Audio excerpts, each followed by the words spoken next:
എൻ്റെ ആദ്യത്തെ സ്റ്റേജ് മുറുക്കനിക്കര എന്ന ഞാൻ ജനിച്ച ഗ്രാമത്തിലെ ഒരു ഗവൺമെൻറ് സ്കൂളിൽ 1ാം ക്ലാസ് പഠിക്കുമ്പോഴാണ്. അന്ന് 5.5 വയസ്സ് കഴിഞ്ഞ 6 വയസ്സാണ് എൻ്റെ സമയത്ത്. അത് ഞാൻ എൻ്റെ ആദ്യത്തെ സ്റ്റേജ് അതാണ്. മനഡോലെ മേരി മനഡോലെ എന്ന് പറയുന്ന പഴയ ഹിന്ദി ഗാനത്തിന് അതിൻ്റെ താളത്തിനൊപ്പിച്ച് പെൺകുട്ടിയുടെ വേഷം കെട്ടിയിട്ടാണ് എൻ്റെ ആദ്യത്തെ സ്റ്റേജ്. അത് നൃത്തമാണ്. അതൊക്കെ അവിടുത്തെ ടീച്ചർമാർ പഠിപ്പിച്ചിരുന്നതാണ്.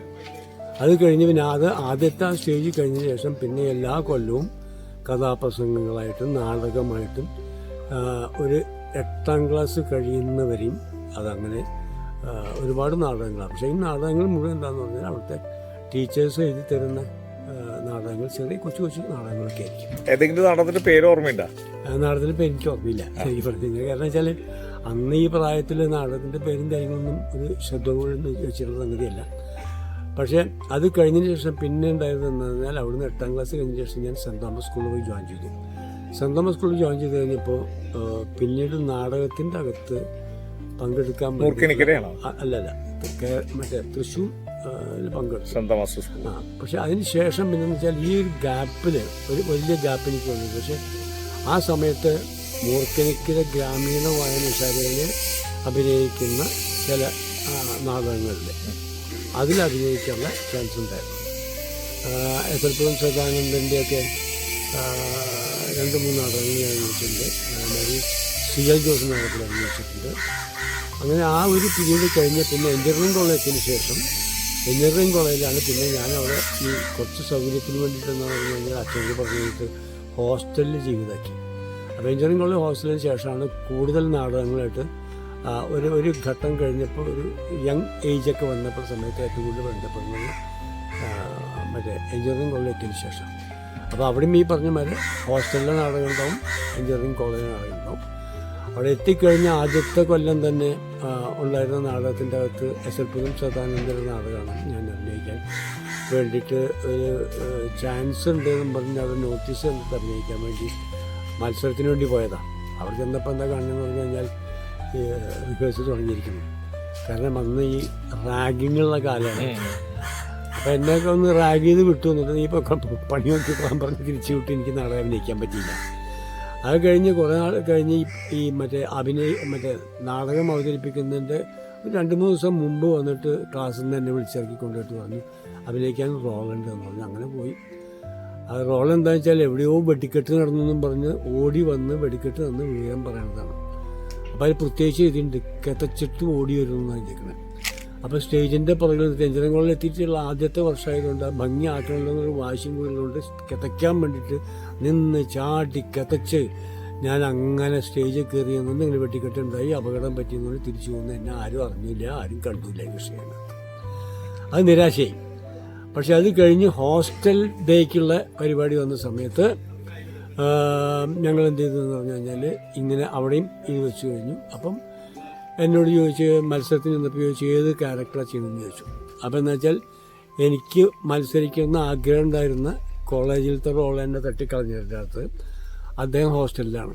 അപ്പം ഞാൻ പറഞ്ഞു അപ്പോഴേക്കും ഈ മറ്റേ ഞങ്ങളുടെ ഗാങ്ങായി, ഫസ്റ്റ് ഇയേഴ്സിൻ്റെ ഗാങ്ങായി റാങ്കിങ്ങൊക്കെ പോയ സമയമായി. അപ്പം ഞാൻ പറഞ്ഞു എനിക്ക് ഇന്ന ആളുടെ പേര് ഞാൻ പറയുന്നില്ല, അങ്ങനെയാണ് അവിടെ ഞാൻ ഉദ്ദേശിച്ചിരുന്ന റോള് പ്ലാൻ ചെയ്ത റോള് എന്നെ മാറ്റിയിട്ടിട്ട് അങ്ങനെയാണ് ചെയ്തതിൻ്റെ അകത്ത്. അങ്ങനെ ചെയ്യുന്ന ക്യാരക്ടർ ഏതാണെന്ന് വെച്ചാൽ അതിനെ ഞാൻ മത്സരിക്കണമെന്ന് പറഞ്ഞു. അങ്ങനെ മത്സരിച്ചു. അതിൻ്റെ അകത്ത് എനിക്ക് സെലക്ഷൻ കിട്ടി. പിന്നെ അതിന് മുതൽ തിരിഞ്ഞു നോക്കാതെ എഞ്ചിനീയറിംഗ് കോളേജിലെ എല്ലാ നാടകങ്ങളും വെള്ളപ്പൂച്ച, മറ്റേ രാജു കുറുക്കഞ്ചേരിയുടെ നാടകം, ഇങ്ങനെ പല നാടകങ്ങളും അഭിനയിച്ചു. പക്ഷേ രാജു കുറുക്കഞ്ചേരി നാടകം പറയുമ്പോൾ പ്രത്യേകിച്ച് പറയേണ്ടതെന്ന് വെച്ചാൽ എഞ്ചിനീയറിംഗ് കോളേജിൽ എന്ത് നാടകം വന്നു കഴിഞ്ഞാലും ആ പീരീഡ് വരെ തുടങ്ങുന്നതിന് മുമ്പ് തന്നെ BORE ബോർ എന്ന് പറഞ്ഞാൽ എല്ലാവരും പറയുന്ന രീതിയിലാണ് ഈ നാടകം കാണിക്കേണ്ടത് അന്ന്. പക്ഷെ അന്ന് ഈ രാജു കുറുക്കഞ്ചേരിയുടെ നാടകം സെറ്റ് ഉണ്ടാക്കിക്കൊണ്ട് ഒരു കുടിലിൻ്റെ സെറ്റൊക്കെ ഉണ്ടാക്കി അവതരിപ്പിക്കുന്ന ആദ്യത്തെ നാടകവും അതുകൊണ്ട് തന്നെ ഈ ബോർ എന്നുള്ള വിളി കേൾക്കാതെ ആദ്യത്തെ നാടകത്തിൻ്റെ സംവിധാനം കൂടെ ഞാൻ ചെയ്ത ആ നാടകം. ഏത്? ഈ രാജു കുറുക്കഞ്ചേരി നടക്കുന്നത്. സത്യം പറഞ്ഞ പേര് എനിക്ക് ഓർമ്മയില്ല. രാജു കുറുക്കഞ്ചേരിയുടെ നാടകമാണ് ആദ്യത്തെ ഡയറക്ഷൻ. അതെ അതെ, ആദ്യത്തെ ഡയറക്ഷൻ. അത് പ്രത്യേകിച്ച് ഒരു എന്താണ്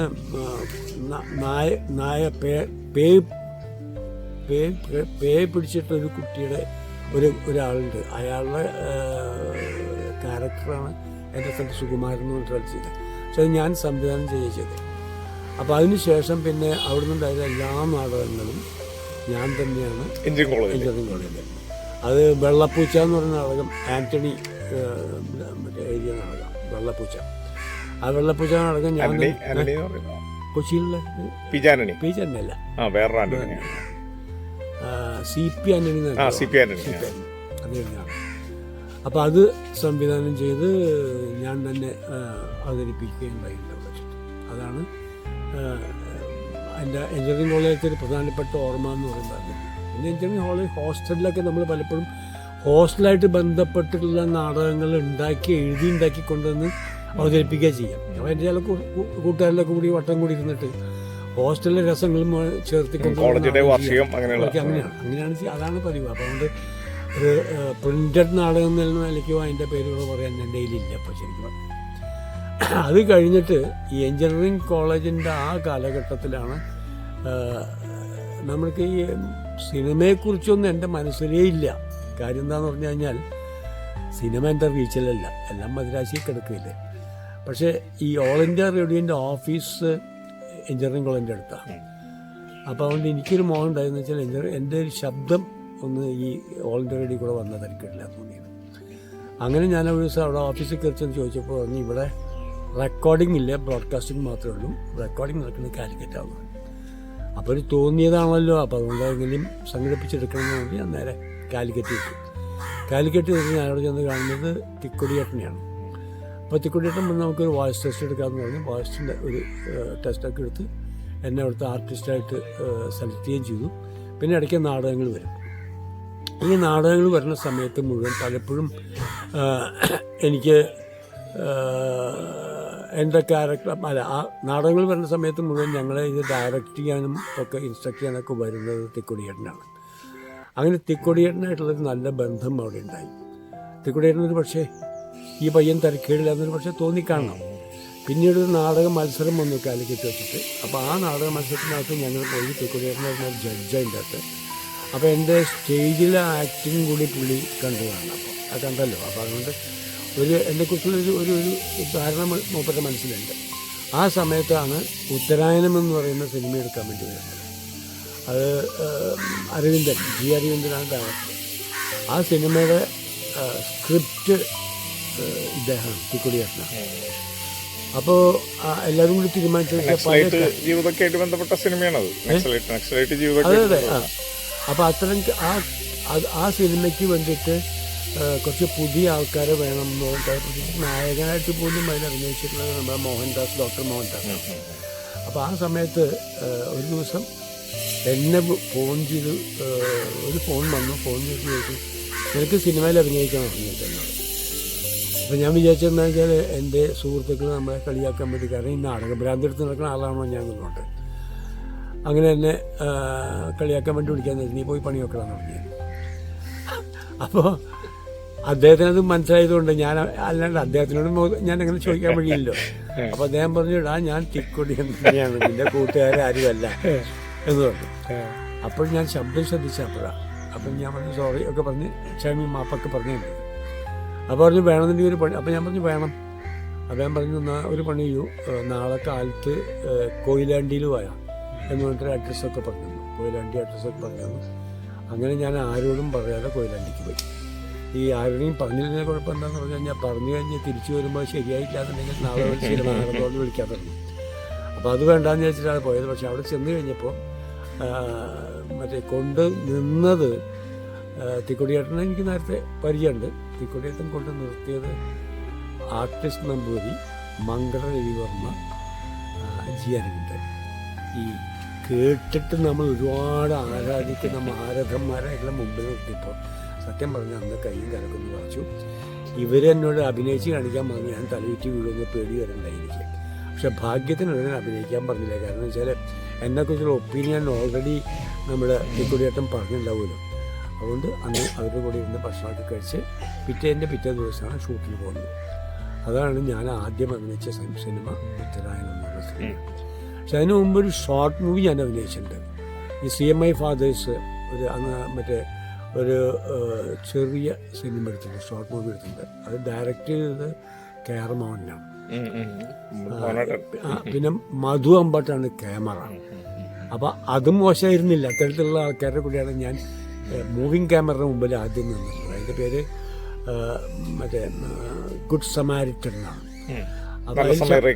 നല്ല സമരിയക്കാരൻ. പക്ഷെ അത് പിന്നീട് അവർ അതിൻ്റെ പേര് മാറ്റി തീർത്ഥം എന്നാക്കി തോന്നുന്നു. പക്ഷെ ആ ശമരിയക്കാരനായിട്ട് അഭിനയിച്ചു ഞാനാണ്. അപ്പം മൂവി ക്യാമറ ഫേസ് ചെയ്തുള്ള ആദ്യത്തെ അനുഭവം തുടങ്ങുന്നത് CMI ഫാദേഴ്സ് എടുത്ത ഈ ഷോർട്ട് മൂവിയുടെ അകത്തുനിന്ന്. പിന്നെ അത് കഴിഞ്ഞിട്ടാണ് ഞാൻ ഈ നാടകമായിട്ട് അപ്പോഴും എനിക്ക് ബന്ധമുണ്ട്. എഞ്ചിനീയറിംഗ് കോളേജിലത്തെ നാടകങ്ങൾക്കൊക്കെ എന്നെ വിളിക്കും. ഞങ്ങൾ എഴുതിയുണ്ടാക്കിയ നാടകങ്ങൾ പലപ്പോഴും ഈ സ്റ്റാഫ് ക്ലബിൻ്റെ നാടകത്തിനൊക്കെ പോകും. എഴുതിയുണ്ടാക്കി ചില കോമഡിയും തമാശകളൊക്കെ പറഞ്ഞ നാടകങ്ങളാണ്. പിന്നെ അതുപോലെ അതിനിടയ്ക്കാണ് അവിടെ വെച്ചിട്ട് ഈ മറ്റേ നേരത്തെ ഞാൻ അഭിനയിച്ചിരുന്ന നാടകത്തിൻ്റെ അകത്ത് ഞാൻ അഭിനയിച്ച ക്യാരക്ടർ കണ്ടിട്ട് എന്നെ TL ജോസ്, സമുദായം എന്ന് പറഞ്ഞ നാടകത്തിന് TL ജോസ്, CL അല്ല TL ജോസ്. CL ജോസേട്ടൻ്റെ നാടകങ്ങൾ പലതും ഞങ്ങൾ നാട്ടും പുറത്ത് ഇങ്ങനെ അഭിനയിക്കുന്ന സമയത്ത് അഭിനയിച്ചിട്ടുണ്ട്. CL ജോസേട്ടൻ്റെ നാടകങ്ങൾ സാധാരണ ഞങ്ങൾ മൂർക്കനിക്കലെ വായനശാലയിൽ അഭിനയിക്കാറ്. അപ്പൊ അതുകൊണ്ടെന്ന് വെച്ചാൽ ആ നാടകങ്ങളിലൊക്കെ അപ്പൊ ആ നാടകത്തിലൊക്കെ അഭിനയിക്കാൻ വേണ്ടി ഞാൻ വിളിച്ചിട്ടുണ്ട്. പക്ഷെ TL ജോസിന് എനിക്ക് പരിചയമൊന്നും ഉണ്ടായിരുന്നില്ല. TL ജോസിന് ഞാൻ അഭിനയിച്ച ഈ വെള്ളപ്പൂച്ച എന്ന് പറഞ്ഞ നാടകം കണ്ടിട്ട് ആ വെള്ളപ്പൂച്ച നാടകത്തിന് വ്യത്യാസം കൊണ്ടിട്ട് എനിക്കൊരു പ്രത്യേകിച്ച് പറയാനുള്ളതെന്നറിയാം. ഞാൻ അതിനു മുമ്പ് അഭിനയിച്ചിട്ടുള്ള അഭിനയിക്കുമ്പോൾ മുഴുവൻ എൻ്റെ കൂടെ അഭിനയിക്കുന്ന സ്ത്രീകൾ മുഴുവൻ പുരുഷന്മാർ വേഷം കെട്ടിയ ആൾക്കാരായിരിക്കും. ആദ്യമായിട്ട് വെള്ളപ്പൂച്ച പുറത്ത് കളിക്കുന്ന സമയത്ത് എന്നെ വിളിച്ചത് കളിക്കുമ്പോൾ എൻ്റെ ആദ്യത്തെ സ്ത്രീ നായിക എന്നാണ് ഞാൻ പറയുന്നത്, പുരുഷ നായികയല്ല. അത് കലാലയൻ രാധയാണ്. കലാലയൻ രാധ ജോസ് പായമൽ അഭിനയിക്കുന്നില്ല. ജോസ് പായമൽ ഇത് അഭിനയിക്കുന്ന സമയത്ത് മുമ്പിൽ വന്നിരിക്കും. അപ്പം ഞാൻ പറഞ്ഞു, ജോസേട്ടൻ ഒന്നും മാറി ഈ സാധനം ചെയ്യുമ്പോൾ, കാരണം ഞങ്ങൾ ആദ്യം കൂടി സംഭവിക്കുമ്പോൾ ഇവർ തമ്മിലുള്ള ബന്ധം ഞങ്ങൾക്ക് അറിയാം. അപ്പോൾ ഞാൻ പറയാം, ജോസേട്ടൻ ഒന്നും മാറി എന്നാലും എനിക്കൊരു മനസ്സമാനം ഉണ്ടാവുമെന്ന് പറയാറുണ്ട്. അപ്പം അങ്ങനെ പോയിട്ട് ആദ്യമായിട്ട് ഇത് കണ്ടു കഴിഞ്ഞിട്ട് എൻ്റെ TL ജോസ് അയാളുടെ സമുദായം എന്ന് പറഞ്ഞ നാടകം വേണ്ടി വെച്ചു. അപ്പോൾ അതിൽ ഒരു യങ് ആയിട്ടുള്ളൊരു ക്യാരക്ടർ ഞാനാണ് മേടിച്ചത്. അപ്പോൾ അവിടെ ചെന്ന് കഴിഞ്ഞ ഒരു റിഹേഴ്സൽ, എനിക്ക് അന്ന് TL നിന്നും പരിചയമില്ല. എന്നെ കണ്ടിട്ടുള്ള പരിചയം മാത്രമേ ഉള്ളൂ. അപ്പം ഞാൻ ചെന്നിട്ടാണെന്ന് പറഞ്ഞിങ്ങനെ TL ഈ ഒരു റിഹേഴ്സൽ കഴിഞ്ഞ് പുറത്തേക്ക് വന്നില്ല. അവന് TL ആ പ്രൊഫസർ എന്ന് പറഞ്ഞ ക്യാരക്ടർ എന്നെ വായിൽ ഒതുങ്ങുന്ന ടൈപ്പ് ഒരു വോയിസ് അല്ല, മറ്റേ ഡയലോഗ്സ് അങ്ങനെയല്ല. പറ്റില്ല, എനിക്ക് സുഖമില്ലാത്ത ഡയലോഗ്. അതിനിപ്പോൾ എന്താ ചെയ്യാന്ന് ചോദിച്ചു. ഞാൻ പറഞ്ഞു, അത് നാടകം മുഴുവൻ എഴുതി മാറ്റി ഉണ്ടാക്കണ്ടേ. എനിക്കത് മെയിൻ ക്യാരക്ടർ അതാണ് ഉണ്ടാക്കണ്ടേ. നമ്മൾ ആ നാടകം മുഴുവൻ എഴുതി മാറ്റണ്ട, ആ ക്യാരക്ടറിൻ്റെ ശൈലി ഒന്ന് മാറ്റിയാൽ മതി. അപ്പം അതെന്താണെന്ന് ചോദിച്ചു. ഞാൻ പറഞ്ഞ പ്രൊഫസർ എന്ന് പറഞ്ഞൊരു ക്യാരക്ടറാണ് വേറൊരാളെ ചെയ്തത്. അപ്പോൾ അദ്ദേഹം ചെയ്യുമ്പോൾ എന്താ വെച്ചാൽ സാധാരണ എനിക്ക് ഒരു പ്രൊഫസറിന് എനിക്ക് വരിക, എന്നിട്ട് അതിൻ്റെ അകത്തുള്ള ചില ഡയലോഗുകളുണ്ട്. കോടാനുകൂടി നക്ഷത്രങ്ങൾക്കൊക്കെ വളരെ പ്രശസ്തമായ ഡയലോഗ്. അപ്പോൾ ആ ഡയലോഗൊക്കെ ഒരു സ്വയബുദ്ധിയുള്ള ഒരു അച്ഛൻ കയറി വരുന്ന സമയത്ത് നമ്മൾ എനിക്ക് വെക്കുക. അപ്പോൾ അച്ഛൻ പറയും, സാറ് ഇരിക്കൂന്ന് പറയും. അപ്പോൾ പറയും ഡയലോഗ് എന്താ വെച്ചാൽ, അച്ഛൻ ഈ വെള്ളവസ്ത്രത്തെ ഞാൻ ബഹുമാനിക്കുന്നു, അതിൻ്റെ ഉള്ളിലെ മനുഷ്യനെ അല്ല എന്നാണ്. അപ്പോൾ ഈ ഡയലോഗുകളൊക്കെ നമുക്കൊരു സാധാരണക്കാരായിട്ടുള്ളൊരു പ്രൊഫസർക്ക് പറയാൻ കുറച്ച് ബുദ്ധിമുട്ടുള്ള ഡയലോഗാണ്, സ്വയം ബുദ്ധിയോട് കൂടിയിട്ട്. ഞാൻ പറഞ്ഞൊരു കുറച്ച് എക്സെൻട്രിക്കൊക്കെ മതിയല്ലോ. കാരണം മഴയ്ക്ക് എക്സെൻട്രിക്കാനുള്ള കാരണങ്ങളുണ്ട്. കാരണം കന്യാകുമാരിയിൽ പോയ മകൾ ആത്മഹത്യ ചെയ്യുന്നുണ്ട്. അത് എൻ്റെ കാരണം പറഞ്ഞിട്ട് കോളേജ് പ്രൊഫസർ അയാൾ വളരെ പ്രശ്നങ്ങൾ ഉണ്ടാക്കി എന്ന് പറഞ്ഞിട്ട് അയാൾ കോളേജിൽ നിന്ന് പുറത്താക്കി. അപ്പോൾ അതുകൊണ്ട് ഒരുപാട് ദുഃഖങ്ങൾ അനുഭവിച്ചൊരു മനുഷ്യനാണ്. ഇച്ചിരി എക്സെൻട്രിക് ആവാൻ വിരോധമില്ലാത്ത ക്യാരക്ടറാണ്. അങ്ങനെയാണ് ഞാൻ ഈ പ്രൊഫസർ എന്നുള്ള ക്യാരക്ടർ അഭിനയിക്കുന്നത്. അന്ന് ആ സിനിമ, അന്ന് സ്ഫോടനം എന്നാണ് എൻ്റെ പേര്.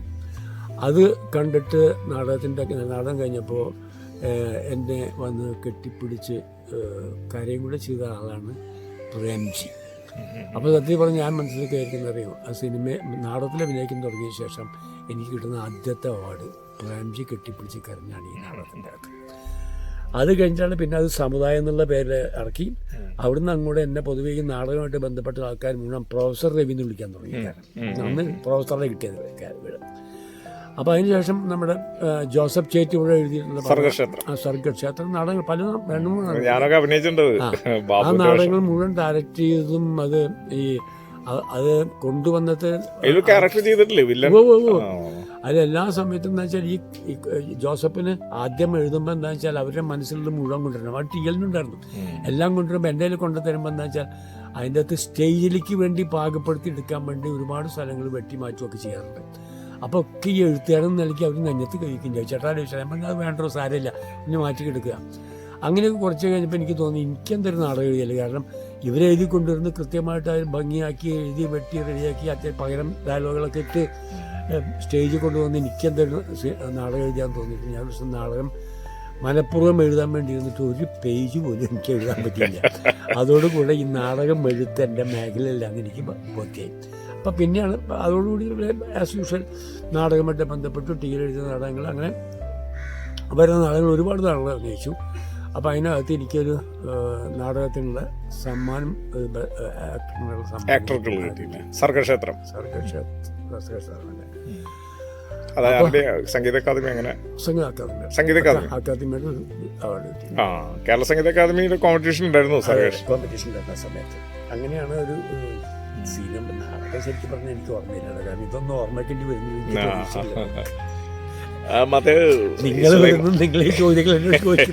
സുലൈമാനിക്കയുടെ പ്രോജക്റ്റിലേക്കൊക്കെ വരുന്നത് 90 ശേഷം. നമ്മുടെ സുലൈമാനിക്കടത് അത് കഴിഞ്ഞിട്ട് സുലൈമാനിക്കയുടെ മറ്റേ കലാകേന്ദ്രത്തിന് വേണ്ടി നാടകമുണ്ട്. അത് ചെന്തച്ചിക്കാവിലെ ദീപാരാധന എന്നാണ്. അപ്പോൾ ആ നാടകം ഡയറക്റ്റ് ചെയ്യാനാണ് ഞാൻ പോയത്. അത് ഡയറക്റ്റ് ചെയ്ത് കൊടുത്തു. എനിക്കത് നന്നായി പോയിരുന്നാണ്.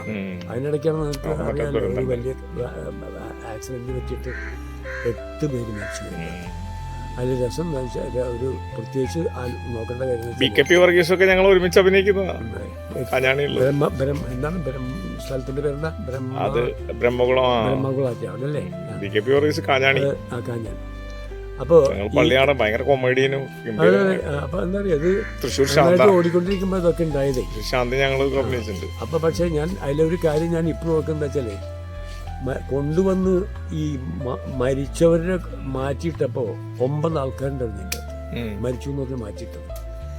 അത് കഴിഞ്ഞ് കുറേ കഴിഞ്ഞ ആൾക്കാർ ഇങ്ങനെ വരുന്നുണ്ട്, നോക്കുന്നുണ്ട്, കാണുന്നുണ്ട്, മരിച്ചവരെ നോക്കുന്നുണ്ട്. അപ്പൊ അതിലൊരു കുട്ടി വന്നിട്ട് പറഞ്ഞു, കുട്ടി വലിയ പ്രായമില്ലാത്ത മനുഷ്യൻ പറഞ്ഞു, ദേ ഒരാളെ വരില്ല അനങ്ങണ്ടല്ലോ എന്ന് പറഞ്ഞു. നോക്കിയപ്പോൾ എന്താ വെച്ചാൽ അതിലും മരിക്കാത്ത ഒരാളുണ്ടായിരുന്നു. അങ്ങേര് ഇപ്പം ജീവിതത്തിൽ വന്നു. അങ്ങേര് ഇപ്പോഴത്തെ അച്ഛനാണ്. ഞാൻ പറഞ്ഞ 9-ൽ നിന്ന് 1 രക്ഷപ്പെട്ടു പോകുന്ന 8 പേര് ഇപ്പോഴും. പക്ഷേ ജീവിതത്തിൽ ഇതുകൊണ്ട് നാടകമായിട്ട് നടന്നു തൊഴിലതായിരുന്നല്ലോ. അങ്ങനെയുള്ള പല കുട്ടികൾക്കും നന്നായ ആക്സിഡന്റ് പോലെ ലാസ്റ്റ് ഡയറക്റ്റ് ചെയ്ത നാടകം ഓർമ്മയുണ്ടോ? ഇതിന് ശേഷം പിന്നെ നാടകം ഡയറക്റ്റ് ചെയ്തിട്ടുണ്ട് ഞാൻ. അതൊക്കെ ഈ എഞ്ചിനീയറിംഗ് കോളേജിലെ അവിടെ മറ്റേ ഇതിനു വേണ്ടിയിട്ട്, അതായത് കോളേജിലെ സ്റ്റാഫ് തന്നെ എഴുതിയുണ്ടാക്കിയിട്ട് അവതരിപ്പിക്കുന്ന നാടകങ്ങളാണ് പലതുണ്ടായിട്ടുള്ളത്. അപ്പം അതൊക്കെ ഡയറക്റ്റ് ചെയ്യാറുണ്ട്. ജി ഗോപാലകൃഷ്ണൻ്റെ നാടകങ്ങളുണ്ട്. ജി ഗോപാലകൃഷ്ണൻ നാടകങ്ങൾ പലതുണ്ട്. പേരുകളുണ്ട്. ഒന്ന് മറ്റേ ഏതാണ്, എന്താ അതിൻ്റെ പേര്,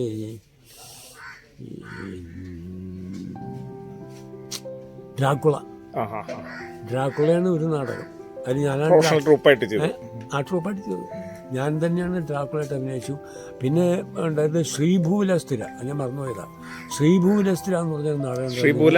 ശ്രീഭൂവിൽ അസ്ഥിര. അത് മറ്റേ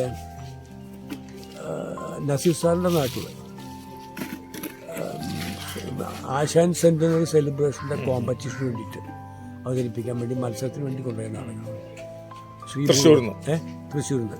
അപ്പോൾ ഗോപാലകൃഷ്ണൻ ചെയ്തതെന്ന് വെച്ചാൽ അതിൻ്റെ അകത്ത് ഈ ആശാൻ്റെ ആയിട്ട് ബന്ധപ്പെട്ട കവിതകളായിട്ട് ബന്ധപ്പെട്ട മുഴുവൻ അതിൻ്റെ അകത്തുള്ള പല ക്യാരക്ടേഴ്സിനെ എടുത്തുകൊണ്ടാണ് ഇതിൻ്റെ അകത്ത് ഈ നാടകം എഴുതിയിട്ടുള്ളത്. ആശാൻ സെന്റിനറി സെലിബ്രേഷൻ്റെ കോമ്പറ്റീഷൻ ഉണ്ടോ, അങ്ങനെയാണ് വിളിച്ചത്. അപ്പോൾ അതിൻ്റെ അകത്ത് മൃത്യു എന്ന് പറഞ്ഞ ക്യാരക്ടറാണ് ഞാൻ ചെയ്തത്. ആ സംവിധാനം ചെയ്തത് ഞാൻ തന്നെയാണ്. അപ്പോൾ അതിനെക്കുറിച്ച് ഓർക്കുമ്പോൾ എന്ന് വെച്ചാൽ നമുക്ക് ഓർക്കേണ്ട കാര്യം എന്ന് പറഞ്ഞു കഴിഞ്ഞാൽ, ഒരു സ്ത്രീ അതിൽ സ്റ്റേജിൻ്റെ അകത്ത് ഒരു വലിയൊരു ഒരു എന്താ പറയുക പാർക്ക് പോലെയാണ്.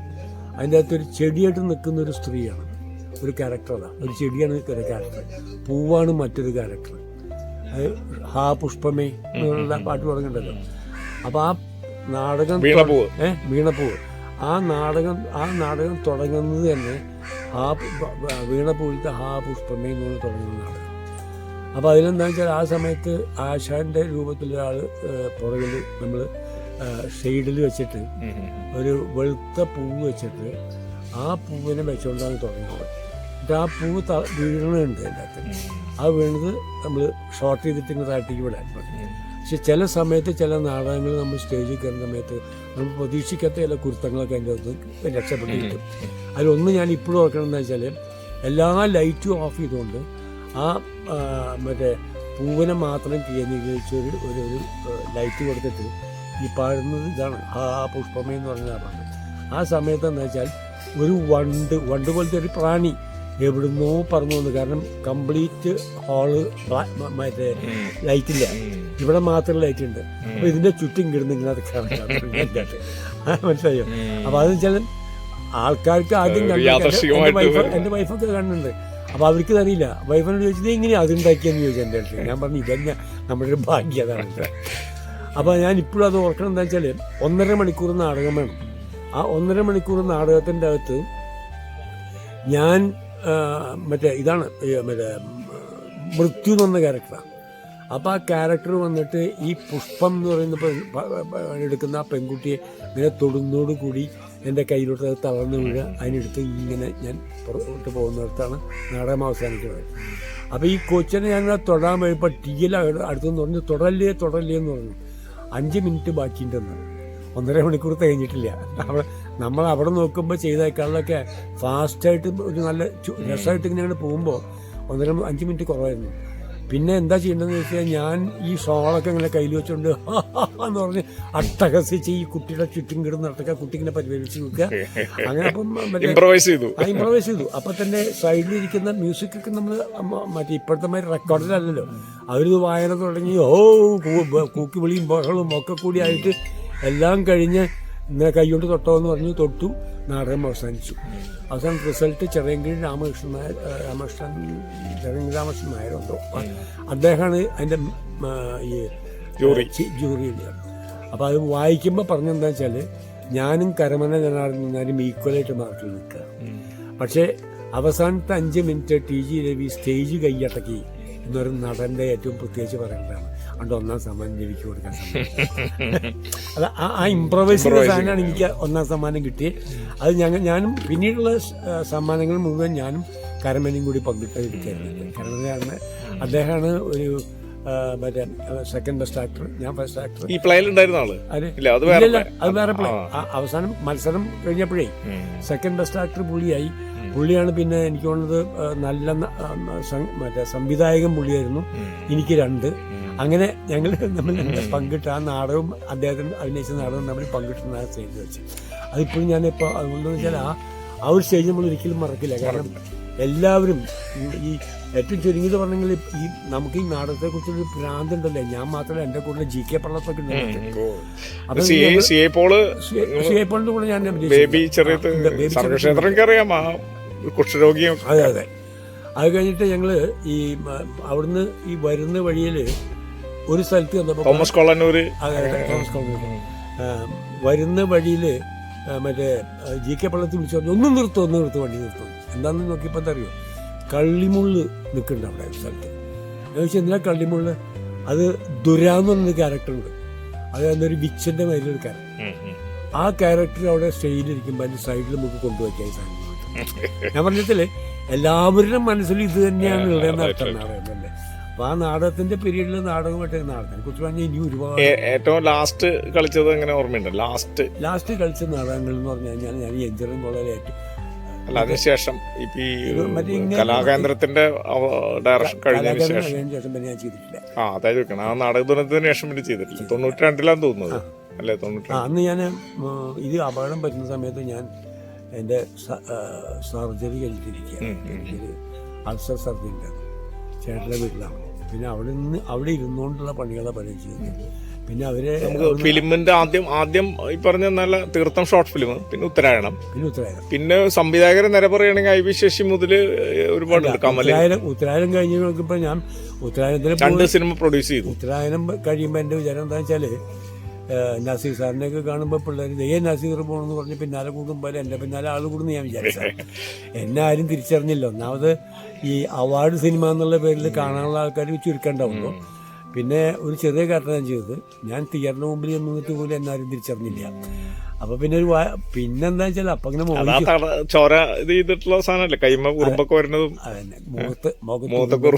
പോലീസുകാര് എന്നുവെച്ചാൽ പ്രേംജിയാണ് ഭാര്യയുടെ അമ്മ. ഷൊർണൂർ രാധാമണിയാണ് പേരെന്ന്. അവനാണ് എൻ്റെ ഭാര്യയുടെ വിശേഷം. അപ്പോൾ ഒളിവിലിരിക്കുന്ന സമയത്ത് കൊച്ചിനും ഭാര്യ പ്രസവിച്ച സമയത്ത് കൊച്ചിനെ കാണാൻ വരുന്നതാണ്. അപ്പോൾ കൊച്ചിനെ കൊണ്ടുവന്ന് ഈ ജനവാദിൻ്റെ അകത്തോടെ കാണിക്കുന്ന സമയത്ത് തൊടാൻ വേണ്ടി പോകുമ്പോഴേക്കും പോലീസ് സ്റ്റേഷനിലേക്ക് ഓടിപ്പോയി. നെക്സ്റ്റ് ഡേ ശാന്താദേവിയാണ്, കോഴിക്കോട് ശാന്താദേവിയാണ് എൻ്റെ അമ്മായിമായിട്ട് അഭിനയിക്കുന്നത്. പിറ്റേ ദിവസം വന്ന് അവർ വന്ന് നോക്കുമ്പോൾ കണ്ടതെന്ന് വെച്ചാൽ പോലീസുകാർ തല്ലി മരിച്ച് വീടിൻ്റെ മുമ്പിൽ നിറച്ച് ഉറുമ്പൊക്കെ മുഖത്തൊക്കെ അടിച്ചിട്ട് കിടക്കുന്ന. അപ്പോൾ അത് എന്നെ സംബന്ധിച്ച് ആ ഷോട്ട് എടുക്കാനുള്ള ഞാൻ ഒരുപാട് കഷ്ടപ്പെട്ടിട്ടുണ്ട്. എന്തറിയോ, ഈ മുഖത്ത് ഇട്ടിട്ടുള്ള ഉറുമ്പെന്ന് പറഞ്ഞത് അവർ പഞ്ചസാര വെച്ച് തലേ ദിവസം പല സ്ഥലത്ത് വെച്ചിട്ട് ഉറുമ്പുകളാണ്, കടിക്കുന്ന ഉറുമ്പല്ല. പക്ഷെ ഈ ഷോട്ടിൻ്റെ അകത്ത് നിന്ന് ഇത് വന്നിട്ട് ചില സമയത്ത് ഈ മൂക്കുമെന്ന് ഇതിരിക്കും കൂടെ ഇറങ്ങുമ്പോൾ ഇങ്ങനെ അറിയാണ്ട് ഇതായിപ്പോവും. അപ്പോൾ മരിച്ച കിടക്കുന്ന മനുഷ്യൻ അനങ്ങാതെ കിടക്കാൻ വേണ്ടി പലപ്പോഴും ഈ ഉറുമ്പരിക്കുന്നത് വലിയ നമ്മൾ സാരില്ലാന്ന് തോന്നിയാലേ നമ്മൾ ചില സ്ഥലത്തൊക്കെ ഉറുമ്പരിക്കുമ്പോൾ നമുക്ക് ഇറിറ്റേഷൻ വരും. അങ്ങനെ എടുത്തതാണ്. പക്ഷെ അത് കഴിഞ്ഞപ്പോൾ സംവിധായകരുടെ ഒരു നിര എന്ന് പറഞ്ഞു ഐ വി ശശി, കമല്, അങ്ങനെ അല്ലല്ല. ഞാൻ മറ്റേ കമലിന്റെ കൂടെ അഭിനയിച്ചിട്ടുണ്ട്, ഐ വി ശശിയുടെ കൂടെ അഭിനയിച്ചിട്ടുണ്ട്, ശശികുമാർ സാറിന്റെ കൂടെ അഭിനയിച്ചിട്ടുണ്ട്, പിന്നെ ഭരതരുടെ കൂടെ അഭിനയിച്ചിട്ടുണ്ട്. അപ്പൊ ഒരേ സമയത്ത് എനിക്ക് തോന്നിയിട്ടുള്ള കൂടെ അഭിനയിച്ചിട്ടുണ്ട്. പിന്നെ മറ്റേത് നമ്മുടെ രഞ്ജിത്തിന്റെ കൂടെ അഭിനയിച്ചിട്ടുണ്ട്. രഞ്ജിത്ത് സംവിധാനം ചെയ്തിട്ടുണ്ട്. പിന്നെ ഒരു അവസാനം വരുമ്പോൾ ശ്രീത്ത് പോൽക്കാവ് വരെ ഒക്കെ ഉണ്ട്. അപ്പൊ അത് ഞാൻ പറഞ്ഞ എന്തറിയോ, അത് ഈ ആ ക്യാരക്ടേഴ്സൊക്കെ നമ്മൾ ചെയ്യുന്ന സമയത്ത് പ്രത്യേകിച്ച് ഈ 921 അത് മറ്റ് പല സിനിമ ക്യാരക്ടർ ചെയ്തിട്ടുണ്ടെങ്കിലും 921 എൻ്റെ ഞാൻ ചെയ്തൊരു ക്യാരക്ടറിനെ കുറിച്ച് എനിക്ക് വല്ലാത്ത അഭിമാനമുള്ളൊരു ക്യാരക്ടർ. കാരണം ആ ക്യാരക്ടറിനെ കുറിച്ച് ഞാൻ കുറച്ച് അതിനെക്കുറിച്ച് പോസ്റ്റർ തപ്പിപ്പിടിച്ചിട്ട് വായിക്കുന്നുണ്ടായിരുന്നു. അപ്പോൾ അതിപ്പോൾ എനിക്ക് നമുക്ക് പലപ്പോഴും തോന്നും ഇയാളൊന്ന് കാണാൻ പറ്റില്ലല്ലോ. കാരണം വെച്ചാൽ ഒരു ഒറ്റയ്ക്കൊരു വിദ്വാൻ നിന്നിട്ട് പട്ടവട്ടനാണ് ഈ ബ്രിട്ടീഷ് സമാജത്തിനോട്. അതുകൊണ്ട് തന്നെ ഇപ്പോഴും പല ആൾക്കാരും പറയുന്നത് വെച്ചാൽ അവൻ്റെ വെടിയേക്കാൻ നിർത്തുന്നതിന് മുമ്പുള്ള ഡയലോഗാണ് പറയുന്നത്. ഏറ്റവും അവസാനമായി വാര്യംകുന്ന് എന്തെങ്കിലും പറയാൻ എന്താ മഞ്ഞുണ്ട് എന്ന് പറഞ്ഞ ഡയലോഗ് ഓർമ്മയുണ്ടല്ലോ അല്ലേ? നിങ്ങളുടെ പോട്ടാൾക്കാരെ നമ്മളെ പിടിച്ചപ്പോൾ നമ്മൾ താടി മിസിയുടെ രോമം മുഴുവൻ വലിച്ചു കുറച്ച് കളഞ്ഞ് ഇനിയും രോമുണ്ട് പലയിടത്തും കൂടി ഉണ്ടായിരുന്നു. അത് മറ്റേ ഇവർ അതൊക്കെ സെൻട്രൽ ബോർഡ് ആ പീസ് മാത്രം കട്ട് ചെയ്തു. ഇനിയും നമ്മുടെ മേലിൽ രോമുണ്ട്, അതും കൂടെ വലിച്ചു കുറച്ച് കളയാൻ നിങ്ങൾ ഓർഡർ കൊടുക്കുന്നതാണ്. അമ്പിളിയുടെ ഫിലിമിന്റെ പേര് എങ്ങനെ ഉണ്ട്, സ്വാമിയും വർക്കിയും. അപ്പോൾ ഞാൻ അഭിനയിക്കുന്നത് ലാസ്റ്റ് വരുന്നു. ഇപ്പൊ അതിന് മുമ്പുണ്ടായിരുന്നു. ഇപ്പം വടുവാണ് പിന്നെ പള്ളിച്ചട്ടമ്പി ഞാൻ ചെയ്തിട്ടുണ്ട്. പള്ളിച്ചട്ടമ്പി, ഫാമിലി സർക്കസ് കഴിഞ്ഞിട്ടുണ്ട്. പിന്നെ ഇപ്പൊ ഇത് ചെയ്തുകൊണ്ടിരിക്കുന്നു. ഇത് കഴിഞ്ഞാൽ പിന്നെ 2 പടം കൂടി ചെറിയ ചില ക്യാരക്ടേഴ്സ് പറഞ്ഞു വെച്ചിട്ടുണ്ട്.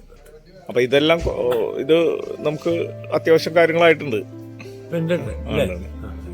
സംസാരിച്ചോ, കുഴപ്പമില്ല. നമുക്കൊരു വീഡിയോ ഉള്ള 28 മിനിറ്റ് അത്യാവശ്യമായിട്ടുണ്ട്.